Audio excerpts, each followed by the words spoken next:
Welcome back on this glorious and amazing day, and we'll dive straight into number 4.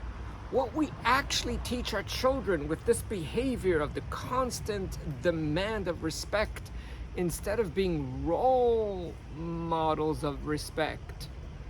There is yet one more thing that I could think about. Maybe next week we'll have more, but right now this is the last one, I believe. And that is, we teach them how to be hypocritical, how to be hypocrites. And how is that so? Well, imagine you have taught your children this concept of being vegetarian, plant-based diets, and suddenly you walk into the house and you see your child sitting there with a steak and enjoying the steak. The child got a steak from one of his friends from the barbecue. OMG, there's nothing like it relative to the soya, to the fake plant-based diet stuff. The child really likes it. He heard 1,000 times from you how the way to go in life is to do it with plant-based and not to kill any animals and to be vegetarian. And as you come into this house, you have your own hamburger sandwich and you're eating your hamburger sandwich, and the child could tell and smell and see this ain't some veggie burger. This is the real stuff. And you go, what is going on in this house? Is that meat? The child looks at you a little bit fearful, but yet very complex, and says, yeah, like, I don't get it. Like, how many times do I have to talk about this? Like, you were brought up better. Like, you know better. Like, we talk about it since you were a baby. The virtues of being vegetarian. Like, really, oh my gosh, this is a child I have brought up. Oh my gosh, this is so embarrassing. The child thinks maybe they got it wrong, so as you're having your justifiable tantrum, because only parents are allowed to have tantrums, children never, because apparently the prefrontal cortex is developed by children, not by adults, even though scientifically we are told that after 25, after 8, the adult's prefrontal cortex of taking control of the life is then developed. But somehow society thinks that the children's prefrontal cortex was developed at the age of 4, and we don't have it. So as the parent is having their tantrum of how they brought up the child better and infuses all the nonsense guilt that I have to deal with when this child is 20, 30, and 50, the child again goes to the counter where the parent from anger just dropped their burger and smells meat. Innocently, justifiably, the child begins to cry. I'm not going to go through all the emotions why they're crying right now, but there's a whole bunch of emotions. And they go, Dad, but that's meat. That is disrespectful. That is disrespectful. You stop that right now. Do you hear what I'm telling you? I don't want to hear any of it. Scientifically, that would cause a lot of anger. How do we teach a child respect when we are disrespectful?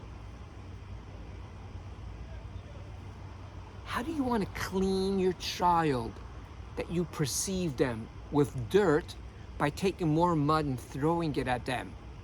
Now, to you, it makes sense because society does it.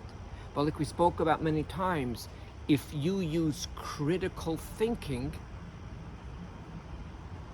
you'll see how devastating and how strange this is.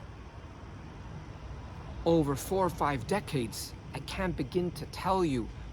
I'm gonna throw in 2 more examples. There's 20. Let me throw in 2 short examples. How many times I've seen a mother come home and the kids are doing what kids are meant to do. This is what healthy kids are there to do. They're loud and they're all over the place, and they were neglected by any adult supervision. That's why things got out of hand, not because they were at fault, because there was supposed to be supervision.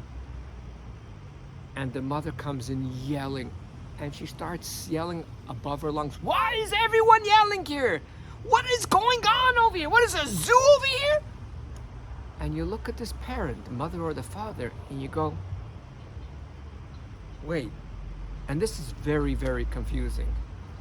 And the next example I forgot, so I'm going to go straight to something else. There is an exception to the rule. Before we sign off, there is an exception to the rule. The exception to the rule is, for example, the one that comes to mind is, if a child says, "Could I please drive your car?" when they're 10, you smile. Instead of saying, "No, you could do something else. I'm sorry for being respectful to them. Let me insert this actually."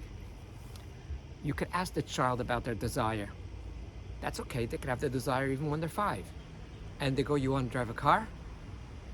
Why do you want to drive a car? Like, what is it going to feel like when you drive a car?" "Well, it's going to feel like I'm big. It's going to feel like, because I remember I drove the bumping cars." When a child asks you to drive a car, and we spoke about it in other series, they're talking about the emotion. Spend your time listening, asking as many questions, obviously, if you have the time. And then you could say, "I could totally understand you want to drive the car, but for safety reasons, we wait, and whichever state or province you are, we talk about what age you could start." There's certain things which are age appropriate, not age appropriate, and you could explain it to a child. There was one situation with one of my children.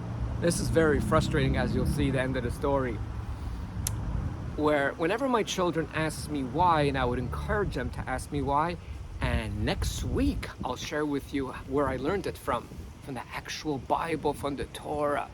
I actually encourage them with the condition that it's respectful.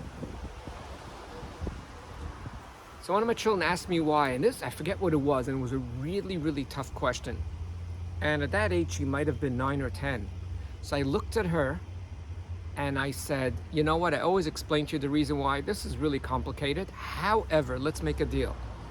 When you are 15, my gut told me when she's 15, she'll get it." It was something very complicated. I said, "When you're 15, you come and ask me the question, I promise you I'll give you the answer," which means I am not saying no because I am bigger than you and I could take control over you, and I could do it as my darling mom, may her soul rest in peace, how she would say, because when I asked her, "But why?" because things didn't make sense and they were wrong, and she would say, "Because I'm your mother and I said so." I wasn't that type. I couldn't be that type.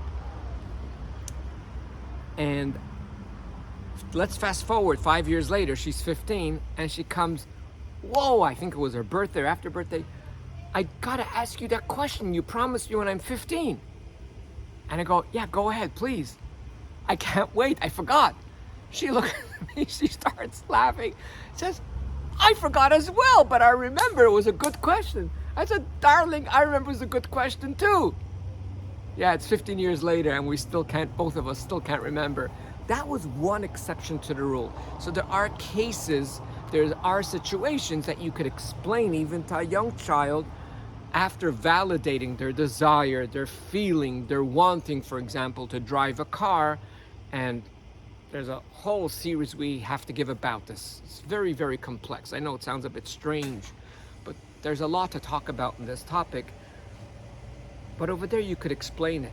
In any situation where a child asks why in a respectful way, you actually explain to them the reason why. Next week, I will shock you with a story that's not some commentary within the Bible or something that some rabbi or some priest or imam said. It's actually in the original text. And this is fascinating.